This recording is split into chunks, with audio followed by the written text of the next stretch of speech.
orang infak di jalan Allah. Infak itu, ini yang perlu saya luruskan, tidak harus menggunakan uang. Infak itu pemberian bersifat materi. Makanan itu infak, pakaian itu infak, buah-buahan itu infak. Silahkan berbagi, walaupun nggak ada uang, bisa kita gunakan dengan yang lain. Cek, kalau antum main ke Auckland, ke New Zealand, ya, di situ ada donation itu bukan cuma dengan uang, food. Kadang mereka kasih dengan makanan. Ada yang nyimpen ciki, kotaknya di situ. Di kotak infak itu, kotak dalamnya ada ciki, ada beras, dan macam-macam. Sampingnya ada yang uang. Cuman mesti dilihat dulu bagaimana bentuk kotaknya. Ya, kalau kotaknya belahan kecil, itu pasti uang, bukan beras. Oh, ini beras nih, dibuka dulu karungnya, diginikan. Tidak, bukan. Silakan bebas. Ya, dan itu nilainya tinggi. Kadang-kadang antum lupa di majelis ilmu ada snacknya, walaupun cuma kurma dapat 2, bagi 1 dengan teman. Air misalnya tidak harus semua oleh antum. Bagi, begitu antum bagi langsung dituliskan 700 kali lipat paling minimal. Demi Allah saya katakan paling minimal 700 kali lipat. Makanya zaman Nabi itu ada satu keluarga yang berlomba tuh mendekatkan diri pada infak walaupun dirinya kekurangan. Agak aneh itu cara berpikirnya. Ya, jadi kalau dibandingkan manusia sekarang nggak dapat tuh, nggak dapat. Saya mau tanya begini, antum di rumah persediaan, antum punya anak 2, antum dengan istri, 1 suami 1 istri 2 anak. Di rumah ada persediaan makanan untuk 2 anak antum saja. Antum aja nggak makan malam itu, cuma ada anak 2. Untuk mereka, kalau nggak makan, mereka bisa nahan lapar semalaman. Tiba-tiba antum ditawarkan oleh seseorang, ada tamu nih, mau nggak dijamu di rumah? Bisa nggak? Pertanyaan saya, kalau ada orang yang datang seperti itu ke tempat antum, Mas, ini ada tamu, saya nggak bisa jamu, bisa nggak antum jamu? Di rumah antum cuma ada makanan untuk anak-anak, antum pun nggak bisa makan. Pertanyaan saya, dijamu nggak teman itu? Kenapa diam? Hai ahli surga, kenapa diam? Lihat cara berpikirnya. Kalau cara berpikir kita hanya ke makanan saja, maka kita katakan, Ustaz, anak saya aja dapatnya makanan seperti itu, kami pun nggak makan, bagaimana bisa diberikan pada tamu? Tapi cara berpikir Tolhah dan keluarganya agak beda.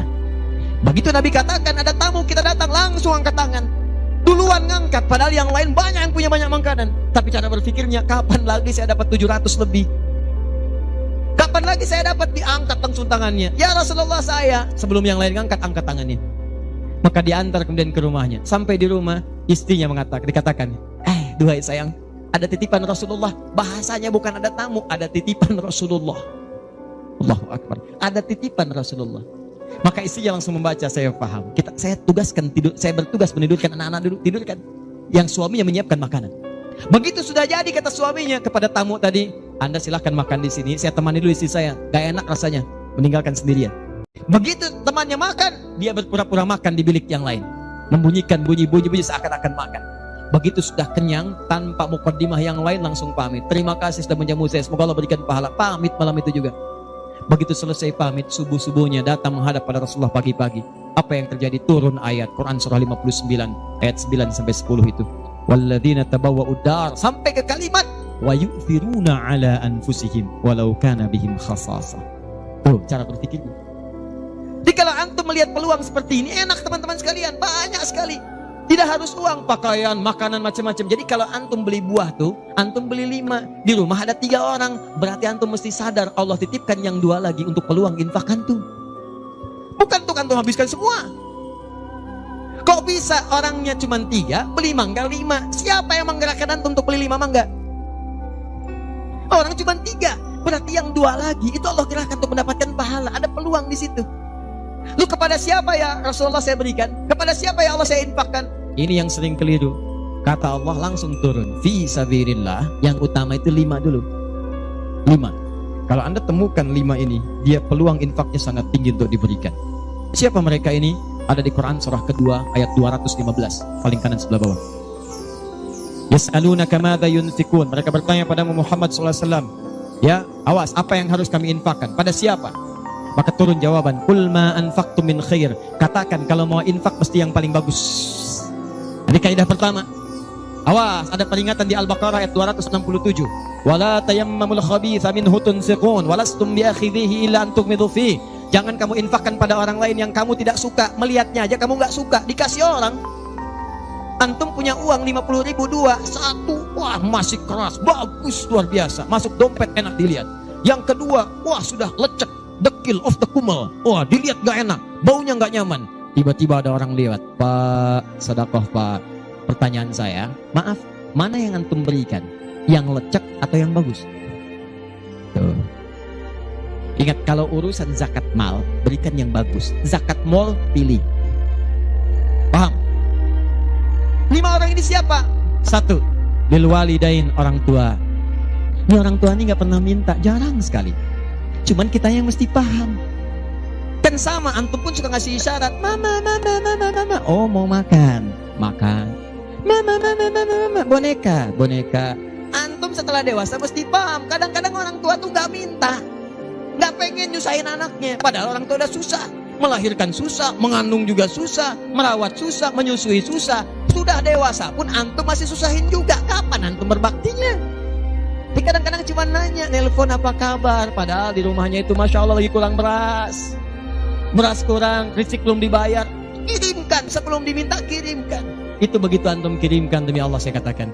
Di hadis Al-Bukhari, di kitab Al-Adabul Mufrad, bukan cuma mendapatkan lipatan pahala kalikan 700 lebih, tapi ridha Allah turun ke tempat antum pada saat itu.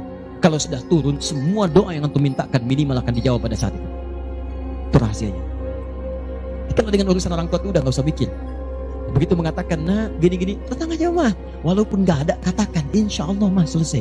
Insya Allah, berusaha antum. Begitu antum dapatkan seperti orang tua mengusahakan untuk antum dulu, maka pahala dilipat gandakan, ridho turun seketika. Kejar. Wal aqrabin, kerabat terdekat. Kerabat dibagi 2.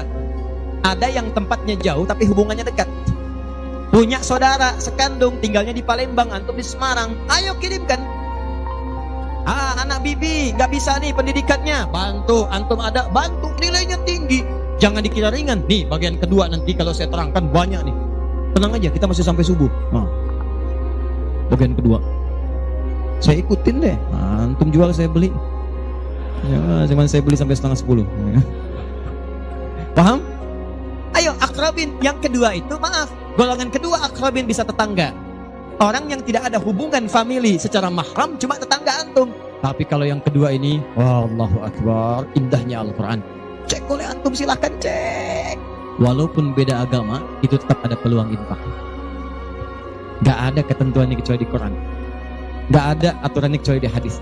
Buka Quran surah ke-31 ayat 15, paling kiri sebelah atas. Ada anak muslim, orang tua belum Islam, belum dapat hidayah. Kata Allah, urusan untuk ibadah pisahkan. Orang tua jangan paksa, doakan dia, silahkan dakwahi. Tapi urusan dunia, wasahibhuma fid dunya ma'rufa. Wa in jahadaka ala an tusyrika bima laysa laka bihi ilmun fala tuti'huma. Urusan ibadah masing-masing, kalau diajak-ajak enggak usah ditaati, tolak dengan cara yang lembut. Tapi kalau urusan dunia, bagi. Antum muslim, orang tua belum Islam, antum punya kelebihan. Uang agak banyak, melimpah, makanan ada, bagi. Kata Allah, jangan lihat kemudian kepercayaannya karena dia belum muslim. Bagi. Indah teman-teman sekalian. Dan itu ada pahalanya. Begitu antum berikan, masuk yang halal. Begitu halal masuk, kan haram keluar. Kan cara berpikirnya begitu. Halal masuk, yang haram keluar. Begitu keluar, sekat di hatinya terbuka. Karena yang haram itu saat masuk di hadis Muslim, haram masuk naktah sauda, noda hitam. Noda menutup. Kalau masuk jadi daging dia. Antum misal, niyadzubillah, bukan antum, ada orang lain konsumsi yang haram. Yang haram masuk ke dalam mulutnya, masuk ke tubuhnya, beredar dengan darah, jadi daging, masuk ke telinga. Quran surah 6 ayat ke-25. Wa fi adhanihim naqra, waqra, di telinganya ada sumbatan. Maka yang haram cepat kedengaran, yang halal susah. Masjid dekat, suaranya dekat, Allahu Akbar, susah. Tapi konser yang macam-macam, yang joget, yang ini, yang itu, nyampe tuh konser di Jakarta dari Semarang tembus ke sana. Wa ada absarihim ghishawah, masuk ke mata jadi penghalang, nutup. Quran surah kedua ayat ke-7. Gak kelihatan. Orang ke masjid itu bukan gak kelihatan, nampak, cuman gak ada dorongan. Akhi, ayo ke masjid. Ya, alhamdulillah, nanti. Padahal yang besar lewat, kecil lewat. Yang paling aneh itu begini, kok bisa antum lewat depan masjid padahal bisa lewat jalan lain? Kenapa Allah antarkan sampai lewat depan masjid? Jadi kalau sudah Allah antarkan ke tempat-tempat yang baik, belum ingat Allah juga, antum mesti diantarkan kemana lagi? Tuh. Kok bisa antum lewat dengar adzan, padahal bisa antum lewat jalan lain gak kedengaran adzan? Kenapa kemudian yang dengar antum? Kok bisa lewat jalan itu kelihatan mata, padahal bisa ada jalan lain? Kok bisa ngelihat? Kalau Allah sudah berkehendak kebaikan, antum masih belum bisa membacanya, masih ditanya. Itu pasti ada maksiat masuk. Caranya keluarkan. Kalau yang haram masuk, masukkan yang halal. Maka yang haram akan dihancurkan. Hancur, hancur, hancur. Kemudian muncul yang halalnya. Kalau halal sudah masuk, maka hati itu akan mudah untuk mendekat kepada Allah. Doakan, doakan, doakan. Demikian tetangga kita. Jangan dikira tetangga antum yang muslim saja. Mungkin kita ada non-muslim samping kita. Mungkin ada yang Kristen, ada yang Hindu, yang Buddha. Dalam hubungan keduniaan indah. Silahkan berbagi. Apa antum gak pernah dengar hadis Nabi? Siapa yang masak makanan, baunya sampai ke tetangganya, maka bagilah dia walaupun cuma kuahnya. Tapi maksudnya bukan daging yang antum makan, kuahnya antum bagi. Bukan. Tidak. Maksud hadis itu walaupun cuma masak kuah, bagi juga supaya dia tidak negative thinking, tidak salah paham. Antum gak ada ayam, adanya singkong, cuma dimasak bumbu opor. Bumbunya opor, tapi dagingnya singkong. Dimasak gak antum bagi, tetangga bilang, oh masak opor enak nih, padahal singkong. Dibagi walaupun cuma kuahnya. Tapi pertanyaan saya, apakah hadis itu mengatakan kalau tetangga anda muslim saja? Tidak. Never. Walaupun dia non muslim, masak. Bagikan sebelum dia menghirup baunya, ketuk pintunya. Begitu diketuk dia keluar. Ada apa pak?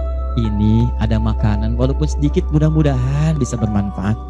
Bapak baik sekali, terima kasih. Bukan baik, Allah yang memerintahkan saya untuk berbagi. Dan saat itulah kalimat Allah mengalir di hati yang paling bening, menghunjam ke jiwanya. Masuk jadi hidayah. Masya Allah, besok-besok dia ketuk pintu kan, Assalamualaikum. Udah minta Assalamualaikum tuh. Sebelumnya tidak. Begitu dibuka sambil mengembalikan yang kemarin, ya, panci yang kemarin dikembalikan. Pak, ini apakah Allah sudah memerintahkan berbagi lagi hari ini? Oh. Lumayan. Gak ada aturan kalau bukan non muslim jangan bagi. Gak ada, indah dalam Islam itu. Jadi walaupun anda kasih ke yang non muslim, pahala dituliskan. Jadi jangan pilih-pilih kalau urusan dunia. Anda masak, di samping Islam, sampingnya lagi Kristen, sampingnya lagi kemudian muslim, non muslim. Bagi yang muslimnya, yang non muslim tidak. Begitu dia ngelihat kelewatan, dipanggil anda, Pak, kayaknya enak makanannya ya. Memang enak bu, cuman sayang ibu kafir. Oh, gak begitu. Gak ada. Jadi bagi teman-teman, silahkan. Dan pahalanya ada, indah. Cuman di kita tuh, coba lihat aturan-aturan. Antum bang aja deh, kita fikirnya kumpulin lagi. Bab tumbuhan, sekarang kan lagi musim rambutan ya. Rambutan. Tuh, antum di pekarangan ada rambutan, tumbuh. Pohon rambutan, pekarangan antum. Cuman sayang buahnya ke tetangga antum. Terus ke sini. Maka dalam kaidah fikih disebutkan hakun mushtarak. Ini hak bersama antara antum dengan tetangga. Kenapa? Karena antum keluar rumah kelihatan cuman pohonnya, dia keluar rumah kelihatan buahnya. Dan yang paling menarik, dia udah lihat buah, daunnya jatuh ke bawah. Dan kadang buah jatuh ke sini, membuat dia kesulitan. Awas, jangan sampai dia cuma ketiban sampahnya saja, antum kedapatan buahnya. Naik ke pohon rambutan, nggak boleh. Apa yang harus antum lakukan? Datangi dia, ketuk rumahnya, sampaikan, Pak, maaf, saya cuma mau ngasih tahu, itu ada pohon rambutan. Iya, saya juga tahu, punya bapak kan? Bukan, itu memang pohon saya, cuma buahnya merambat ke tempat bapak. Terus, itu hak kita bersama. Bapak nggak usah minta, begitu inginkan ambil aja, silahkan dapatkan. Aturan dari mana itu? Ini Rasul saya yang mengajari, Nabi Muhammad SAW. Bapak keluar lihat buahnya, saya keluar cuma lihat pohonnya. Kalau bapak pengen ambil aja. Wah hebatnya Islam, terima kasih pak. Insya Allah, udah insya Allah tuh. Ya. Nanti saya ambil, ya pergi tuh, ambilin. Dan kita senang lihatnya, begitu diambil pahala. Setiap satu buah 700 pahala. Setiap satu buah 700. Masya Allah, luar biasa. Dan dia kan gak paham fikih, belum masuk Islam. Besoknya ayam antum main ke tempat dia, ayam. Dia kira hukum ayam sama dengan rambutan. Nabinya umat Islam baik banget. Kemarin ngirim rambutan, sekarang ayam.